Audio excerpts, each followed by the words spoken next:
Bienvenue sur Bonjour America, je suis Audrey Mazins. Tout de suite, les actualités de la journée. USA rencontre Trump et Shinzo Abe. Pour leur première rencontre à la Maison-Blanche, Donald Trump et Shinzo Abe ont loué la force des liens entre les États-Unis et le Japon et mis en scène leur bonne entente. Loin, très loin de ses propos de campagne au cours de laquelle il avait évoqué une remise en cause de l'engagement militaire des États-Unis dans la région, Trump a adopté un ton très conciliant. Il a aussi souligné que l'alliance entre les deux anciens pays ennemis était la pierre angulaire de la paix et de la stabilité dans la région Pacifique. L'appel à une relation commerciale libre, juste et réciproque avec l'archipel nippon est la preuve du réalignement de l'administration Trump sur les positions traditionnelles des États-Unis vis-à-vis du Japon. Le président républicain est cependant resté évasif sur le devenir des discussions avec le Japon après l'abandon du traité de libre-échange transpacifique. France, amende pour aide aux migrants.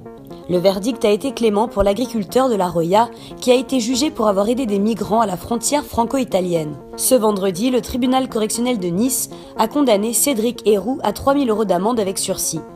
Le parquet avait requis 8 mois de prison avec sursis. Des dizaines de personnes l'ont acclamé à la sortie du palais de justice. Ce n'est pas sous la menace d'un préfet ni les insultes d'un ou deux politiques que nous arrêterons. Nous continuerons car c'est nécessaire de continuer, a-t-il lancé.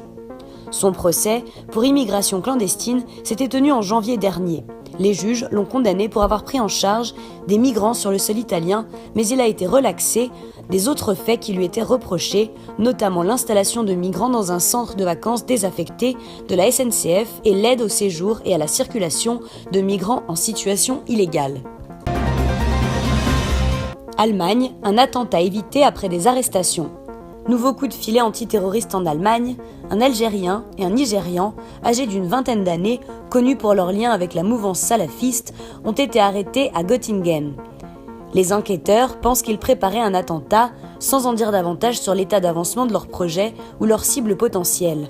Les perquisitions ont permis de conforter leurs craintes. Les deux suspects étaient dans le viseur des services de renseignement depuis plusieurs mois. Les deux suspects ne sont pas des demandeurs d'asile et ont travaillé de manière sporadique en Allemagne. La police doute par ailleurs qu'ils avaient combattu en Irak ou en Syrie. Canada, un homme retrouvé après une disparition de 5 ans.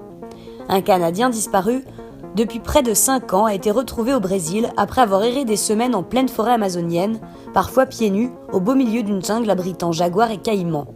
Souffrant de schizophrénie, Anton Philippa, âgé de 39 ans, avait été vu pour la dernière fois en 2012 à Vancouver.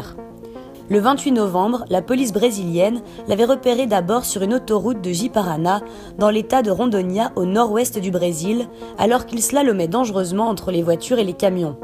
Il a finalement été retrouvé le 3 janvier à Manaus, la capitale de l'Amazonie. Son frère l'a ramené au Canada après s'être rendu au Brésil grâce à une campagne de dons via Internet lancée par sa famille. Kenya, la fermeture d'un camp de réfugiés annulée. Le gouvernement kényan va faire appel de la décision de justice annulant la fermeture du camp de Dadaab, un des plus grands camps de réfugiés du monde. En attendant, ce vaste complexe reste ouvert. Il accueille près de 250 000 Somaliens en situation de grande précarité. Un juge de Nairobi a estimé que la fermeture de ce camp était d'autant plus illégale et inconstitutionnelle qu'elle visait un groupe ethnique en particulier. Le camp de Dadaab s'étend à perte de vue à la frontière entre le Kenya et la Somalie. Il avait été bâti à titre provisoire, une période provisoire qui dure depuis 26 ans.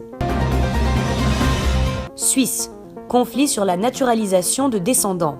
Une campagne choc contre l'immigration a été lancée en Suisse.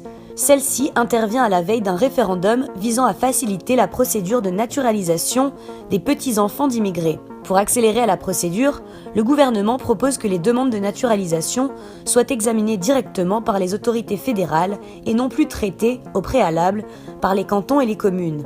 En revanche, les conditions pour obtenir la nationalité suisse resterait inchangée, comme l'obligation de maîtriser l'une des 4 langues nationales ou d'avoir fréquenté pendant 5 ans minimum l'école suisse. Merci d'avoir suivi le journal de Bonjour America. À très bientôt.